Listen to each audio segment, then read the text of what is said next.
Hello everyone. आज हम लोग बीएस ग्रेवाल में एग्जाम्पल 22.14 का क्वेश्चन नंबर 1 को सॉल्व करेंगे।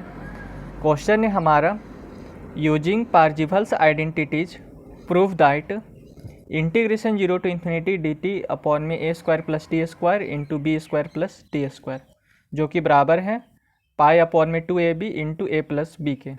ठीक है, तो इसको है सो हमें प्रूव करना है किसका यूज करके, पार्जिवल्स आइडेंटिटीज का यूज करते हुए। ठीक है, तो ये जो हमारा जिसे हमको प्रूविंग करना है, इसको है सो आपको थोड़ा समझना होगा कि ये हमको कहना क्या चाह रहा है। यहाँ पर जो इंटीग्रेशन 0 टू इन्फिनिटी है, ठीक है, और ये डी टी अपॉन में a square plus T square into b square plus T square है। ओके, और इधर हमारे क्या है, पाई अपॉन में 2ab और ये इंटू में ए प्लस बी। अगर हम इसको अच्छे तरीके से देखें तो यहाँ पर जो इंटीग्रेशन है, इंटीग्रेशन 0 टू इन्फिनिटी, और ये जो dt है इसको हम साइड में रखें। ठीक है, और ये जो A square plus T square है, ये हमारा A square plus T square, और ये बी स्क्वायर प्लस जो टी स्क्वायर है, ये हमारा B square plus T square. अब ये जो ए बी है यहाँ पर, ए बी, इस ए बी को अगर हम इधर लेके आते हैं तो यहाँ पर हो जाएगा ए और यहाँ बी। ठीक है, तो इस साइड में हमारा क्या बचेगा, इस साइड में हमारा बचेगा पाई अपॉन में 2 और ए प्लस बी। ठीक है, अब अगर हम ये जो इंटीग्रेशन है 0 टू इन्फिनिटी, इसको और इसको अभी साइड में रखते हैं। अभी केवल हम बात करना चाहते हैं इसके ऊपर। ठीक है, तो यहाँ पर जो a अपॉन में a square plus T square है, इसका है सो हमारा कुछ फॉर्मूला होता है। ये a अपॉन में a square plus T square, इसका हमारा कुछ फॉर्मूला होता है। साथ में ये जो b अपॉन में B square plus T square जो है, इसका भी एक फॉर्मूला होता है हमारा। ठीक है, अब वो फॉर्मूला होता क्या है उसको मैं आपको यहाँ पर बताता हूँ। यहाँ पर देखिए, यहाँ पर हमारा क्या है, ए अपॉन में एस स्क्वायर प्लस ए स्क्वायर, तो इस एस के स्थान पर यहाँ पर क्या है, टी है। ठीक है, तो उससे कोई दिक्कत नहीं है, एस रहे टी है, बाद में आप है सो वेरिएबल को चेंज कर सकते हैं। ओके, तो यहाँ पर टी स्क्वायर है, यहाँ पर हमारा एस स्क्वायर है, यहाँ पर ए है तो यहाँ पर भी ए है, यहाँ पर हमारा ए स्क्वायर है तो यहाँ पर भी हमारा ए स्क्वायर है। ठीक है, और ये है सो हमारा किसका है सो फुरियर ट्रांसफॉर्म होता है, ये हमारा e का पावर माइनस ए एक्स का फुरियर कोसाइन ट्रांसफॉर्म होता है। ठीक है, और ये वाला जो पार्ट है b अपॉन में B square plus T square, तो यहाँ पर देखिए एस के स्थान पर केवल यहाँ पर t है। ओके, तो ये वाला जो पार्ट है, ये हमारा किसका फुरियर कोसाइन ट्रांसफॉर्म होता है, e का पावर माइनस बी एक्स का। ओके, और इसको है सो मैंने डिटेल में एक्सप्लेनेशन किया है एग्जाम्पल 22.8 में। तो उसमें हमारा क्वेश्चन क्या था, find the Fourier sine transform of e का power minus a x upon में एक्स। तो यहाँ पर साइन पूछा है। ठीक है, तो आपको घबराना नहीं है, आप जब इसका डिटेल में पूरा देखिएगा वीडियो, तो 2-4 लाइन के बाद आपको है सो ये वाला प्रूविंग मिलना शुरू हो जाएगा। ठीक है, ये वाला मिलना शुरू हो जाएगा। जब आप इसको देखिएगा तो यहाँ पर साइन निकालने के लिए बोला है, साइन ट्रांसफॉर्म ई का power minus a x upon में एक्स का। लेकिन इसको सॉल्व करने के बाद हमारा ये आता है इंटीग्रेशन 0 टू इन्फिनिटी e का power minus x cos S x into D x, और इसको सॉल्व किए हैं वहाँ पर, तो ये हमारा निकल के आया ए अपॉन में एस स्क्वायर प्लस ए स्क्वायर। ठीक है, तो इसको है सो यहीं पर आपको इसी तरीके से नहीं छोड़ना है, इसको जाके आपको प्रूव करना है कि e का पावर माइनस एक्स का फुरियर कोसाइन ट्रांसफॉर्म हमारा ए अपॉन में एस स्क्वायर प्लस ए स्क्वायर होता है। ठीक है, यहाँ पर आपको एक्सप्लेन भी करना है, इसको इसी तरीके से छोड़ नहीं देना है। मैंने आपको बता दिया कि आपको कहाँ से जाके इसका प्रूविंग देख के यहाँ पर सॉल्व करना है, तो वो है सो आपका एग्जाम्पल 22.8 में इसका एक्सप्लेनेशन किया हुआ है। ठीक है, आप अच्छे से देखिएगा तो आपको आगे चलकर ये जो एग्जाम्पल 22.8 है उसमें आपको ये आगे चलकर मिलेगा, और फिर इसी को मैंने सॉल्व किया तो ये हमारा ये निकल के आया है। ठीक है, तो पहले आप जाइए एग्जाम्पल 22.8 को जाकर देखिए और इसको यहाँ पर एक्सप्लेन कीजिए। इसको इसी तरीके से नहीं छोड़ना है, आपको यहाँ पर एक्सप्लेन करना है। साथ में जब इसका एक्सप्लेन कर लीजिएगा तो आपको पता चल गया कि अगर यहाँ पर a रहता है तो यहाँ हो जाता है a अपॉन में एस स्क्वायर प्लस a का स्क्वायर। तो यहाँ पर हमने b लगाया है तो a को सिर्फ हमें b में रिप्लेस कर देना है, यहाँ पर हो जाएगा b अपॉन में b square plus S square. ठीक है, तो क्वेश्चन को मेनली हमको यहीं पर समझना था कि हमारा ये कहना क्या चाह रहा है। अब अगर हम यहाँ पर देखें तो ये वाला जो पार्ट है ये हमारा किसके बराबर है, एफ सी ऑफ एस के बराबर।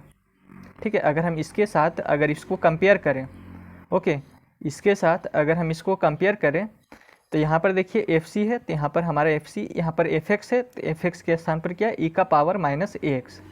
तो हम लिख सकते हैं कि एफ एक्स बराबर क्या होगा, एफ एक्स बराबर होगा हमारा ई का पावर माइनस ए एक्स।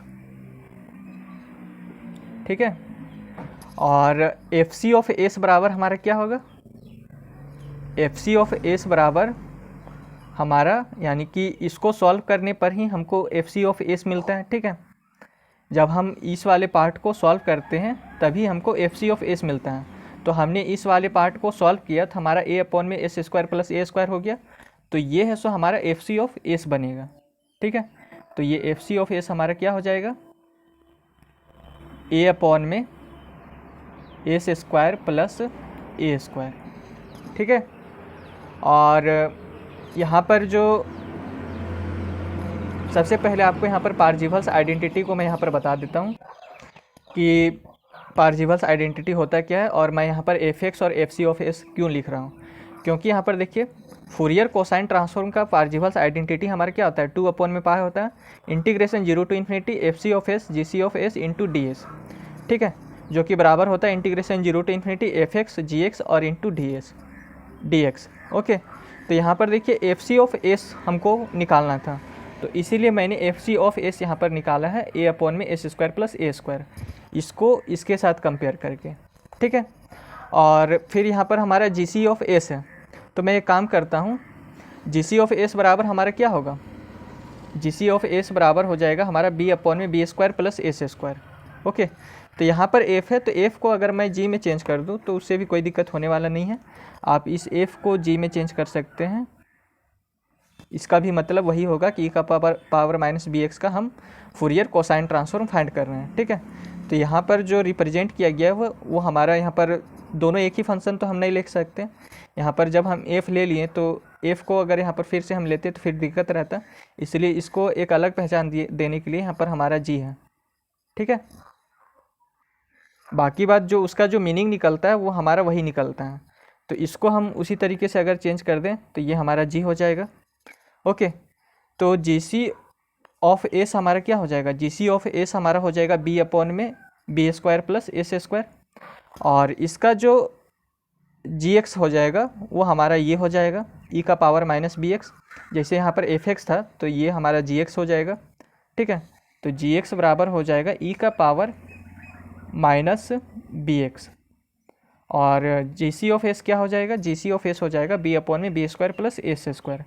ठीक है, ये हमारा जी सी ऑफ एस हो जाएगा, दैट इज बी अपॉन में B square plus S square. ठीक है, तो इसको है सो आपको यहाँ पर एक्सप्लेन करना, बिना एक्सप्लेनेशन किए आप इसको नहीं लिख सकते।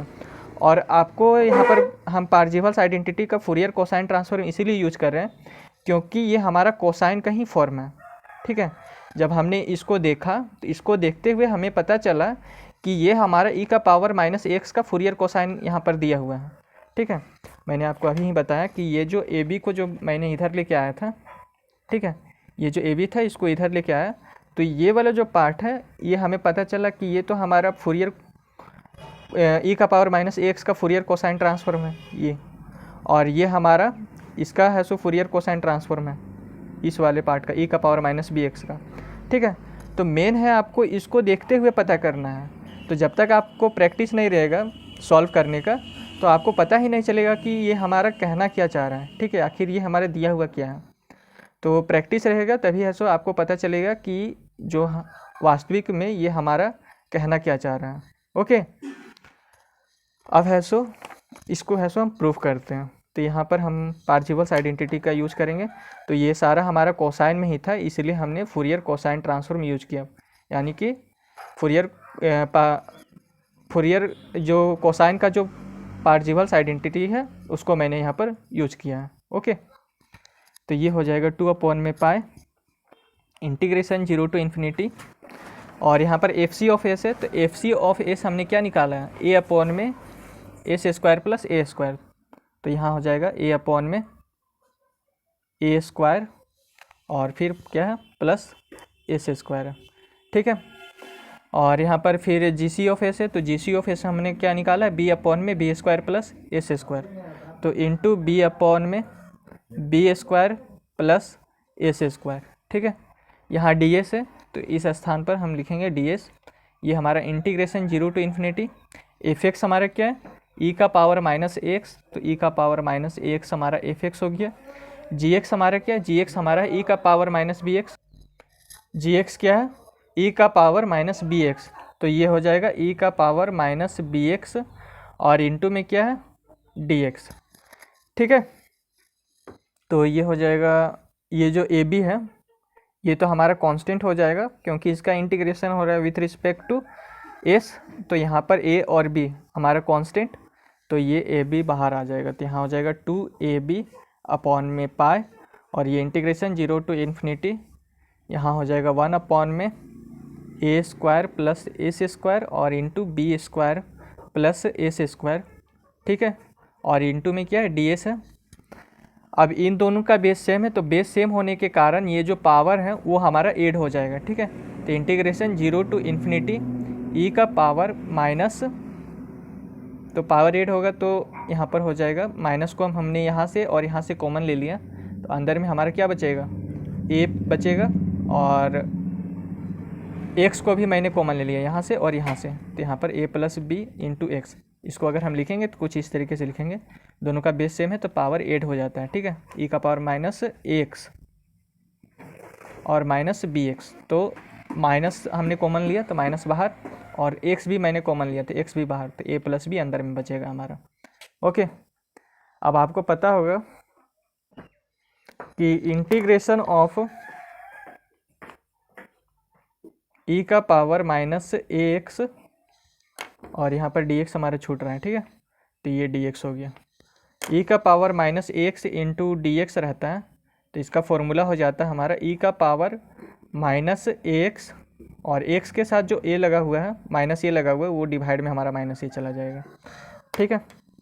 तो यहाँ पर आ गया हमारा 2ab/पाई integration 0 to infinity 1/a² plus s² और b² plus s² into ds। अब ये हमारा क्या हो जाएगा, इंटीग्रेशन हमारा है e⁻−a+b इंटू एक्स है, ठीक है। तो इंटीग्रेशन ऑफ e⁻−ax हमारा क्या होता है, e⁻−ax/-a, यानी कि x के साथ जो माइनस ए लगा हुआ रहता है वो हमारे डिवाइड में चला जाता है। तो यहाँ पर इसका इंटीग्रेशन क्या होगा, इसका इंटीग्रेशन होगा e⁻a+b इंटू एक्स, और x के साथ जो -a+b लगा हुआ है वो हमारे डिवाइड में चला जाएगा, तो -a+b, ठीक है। और ये ब्रैकेट बंद, और लिमिट हमारा क्या है 0 to इन्फिनिटी है। ओके, अब इस लिमिट को मैं यहीं पर पुट कर देता हूँ, तो यहाँ पर हो जाएगा, इसको अगर हम फर्दर सॉल्व करेंगे तो यहाँ पर हो जाएगा e⁻x के स्थान पर इन्फिनिटी, तो -∞/-a+b, ठीक है। अब x के स्थान पर अगर हम 0 पुट करें तो यहाँ हो जाएगा e⁻−0, 0 से a+b मल्टीप्लाई होगा तो वो 0 हो जाएगा, और नीचे में हमारा क्या है -a+b, तो यहाँ पर माइनस था तो minus upper limit minus lower limit होता है, इसलिए यहाँ पर माइनस इंटू माइनस हमारा प्लस हो गया यहाँ पर, ठीक है।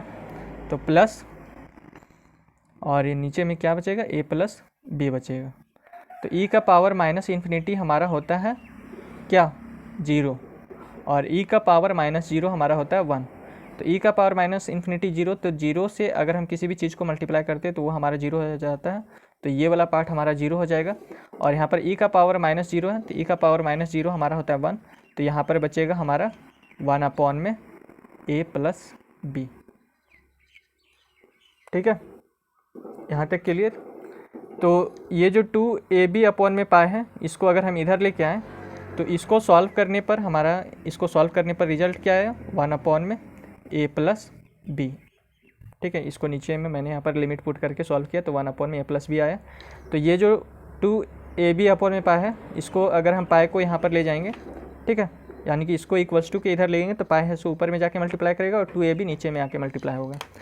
तो यहाँ हो जाएगा, इधर हमारा बचेगा तब इंटीग्रेशन 0 to ∞ 1/a² + a² और ये b² + a² और इंटू ds, और ये है सो 2ab/पाई इधर आएगा तो हमारा ये जो पाई है 1 के साथ मल्टीप्लाई करेगा तो यहाँ पर हो जाएगा पाई, और 2ab इसके साथ मल्टीप्लाई करेगा तो यहाँ हो जाएगा 2ab/a+b,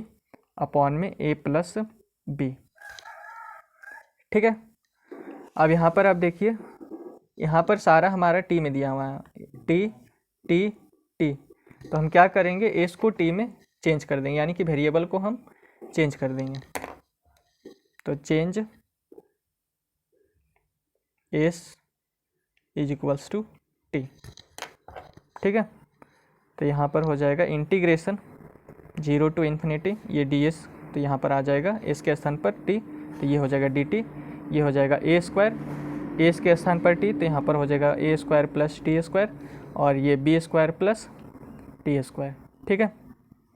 वेरिएबल को चेंज करने से इंटीग्रेशन में कोई भी असर हमारा नहीं पड़ता है, ठीक है, यानी कि जो आपका रिजल्ट आना रहेगा वही आएगा। तो वेरिएबल है सो हमारा इंटीग्रेशन में कोई भी प्रभाव नहीं डालता है, इसलिए हम वेरिएबल को चेंज कर सकते हैं। और इधर आ जाएगा हमारा पाई में 2ab/a+b, ओके। तो यही है सो हमारा आंसर हो जाएगा, ओके। तो मेन आपको यहाँ पर समझना क्या था, मेन आपको क्वेश्चन समझना था कि क्वेश्चन हमारा क्या क्या रहा, ओके। और इसी को देखते हुए हमें पता करना है कि आखिर जो इस साइड में हमारा जो दिया हुआ है उसका तो कुछ ना कुछ फॉर्मूला ज़रूर बनता होगा। तो उसी फॉर्मूले को वही लोग जान सकते हैं जो इसको प्रैक्टिस करेंगे, ठीक है। जो पिछले वीडियोज में उसका है सो रिजल्ट निकाल के आए होंगे, उसी को पता चलेगा कि आखिर इसका जो फॉर्मूला है वो हमारा बनता क्या है, ठीक है। तो इसको है सो हमने चेक किया, इस ए बी को इधर ला के चेक किया तो हमें पता चला कि आखिर इसका फॉर्मूला निकल के आएगा क्या। तो हमें पता चला कि ये तो फॉर्मूला बन रहा है हमारा e⁻−ax का, अगर हम फूरियर कोसाइन ट्रांसफॉर्म निकालते हैं तो ये हमारा फॉर्मूला बनता है। उसी तरीके से हमें फिर पता चला कि इसका जो फॉर्मूला बनता है वो हमारा e⁻−bx का फूरियर कोसाइन ट्रांसफर फाइंड करते तो उसका है सो फॉर्मूला बनता है, ओके। फिर है सो फिर आपको फिर पता चलेगा कि इसमें आखिर हम आइडेंटिटी कौन सा लगा। तो यहाँ पर कोसाइन, यहाँ पर कोसाइन आपको दिख रहा है, तो आप है सो पार्जिवल्स का कोसाइन, फूरियर कोसाइन का आप उसका आइडेंटिटी को लगा सकते हैं, ठीक है। पार्जिवल्स आइडेंटिटी में आप कोसाइन वाला आइडेंटिटी को यूज कर सकते हैं, ठीक है, क्योंकि सारे में हमारा कोसाइन कोसाइन दिख रहा है। तो यहाँ पर FC और GC आपको निकालना था, तो ये हमारा FC हो जाएगा, ये हमारा GC हो जाएगा। और फिर fx × gx निकालना था, तो ये वाला पार्ट हमारा fx हो जाएगा, ये हमारा gx हो जाएगा। और फिर इसको हम यहाँ पर पुट कर देंगे तो हमारा रिजल्ट निकल के आ जाएगा। तो मेन है सो आपको यहीं पर पता करना है कि यहाँ पर हमारा बेसिकली फॉर्मूला बन क्या रहा है, ठीक है। तो फिर आप नीचे सॉल्व कर लीजिएगा, और ये वही लोग सॉल्व कर सकते हैं जो पिछले वीडियोज़ में या तो उसका प्रैक्टिस किए होंगे या तो फिर पिछले वीडियोज़ को देख कर आए होंगे। और इसका है सो यहाँ पर एक्सप्लानेशन करना है, इसका उसी तरीके से छोड़ नहीं देना है, इसको यहाँ पर एक्सप्लानेशन करना है। 3-4 लाइन या 5 लाइन में यहाँ पर इसका एक्सप्लानेशन हो जाएगा e⁻−x का फूरियर कोसाइन ट्रांसफॉर्म, ठीक है। तो इसको आप एक्सप्लेन कर लीजिएगा। और ये मैंने ऑलरेडी एग्जाम्पल 22.8 में इसको सॉल्व करवाया भी है, ओके। तो आप वहाँ से जाकर देख के भी आप सॉल्व कर सकते हैं, और आगे अगर आपको प्रैक्टिस है तो आप ऐसो डायरेक्ट भी सॉल्व कर सकते हैं, ठीक है। तो बस आज के लिए इतना ही। अगर आपको यह वीडियो अच्छा लगा हो तो चैनल को सब्सक्राइब, वीडियो को लाइक और अपने दोस्तों के साथ शेयर ज़रूर करें। धन्यवाद।